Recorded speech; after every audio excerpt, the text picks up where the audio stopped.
फाइबो syrup. फाइबो syrup में liquid fibre पाया जाता है।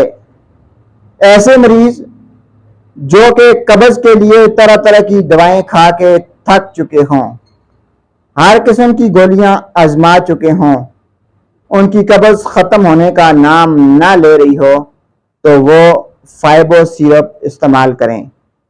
इसके अलावा अगर आपका कोलेस्ट्रॉल लेवल ज़्यादा है, आप मेडिसिन ले रहे हैं लेकिन कोलेस्ट्रॉल लेवल कम नहीं हो रहा, तो आप फाइबो सिरप का इस्तेमाल कर सकते हैं। अगर आपको हाजमे के मसाइल हैं, बदहज़मी है, खाना खाने के बाद आपका पेट फूल जाता है, बार बार आपको पखाना आता है, तो आप फाइबो सिरप का इस्तेमाल करें।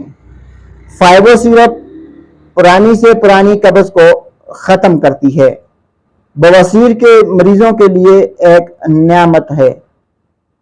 कोलेस्ट्रॉल के ऐसे मरीज जो कि दवाइयां खा खा के आजिज आ गए हैं मगर उनका कोलेस्ट्रॉल लेवल कम नहीं हो रहा, तो ऐसे मरीजों के लिए फाइबो सिरप एक मददगार दवाई के तौर पे इस्तेमाल की जाती है।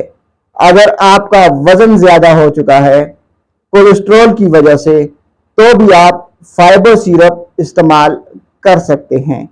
अगर आपको कभी उल्टी आती है, कभी दस्त हो जाता है, कभी पेट में आवाज़ें आती हैं, मरोड़ पड़ते हैं, तो भी आप फाइबो सिरप का इस्तेमाल करें। फाइबो सिरप में लिक्विड फाइबर पाया जाता है जो कि इन तमाम मसाइल का वाहिद इलाज है।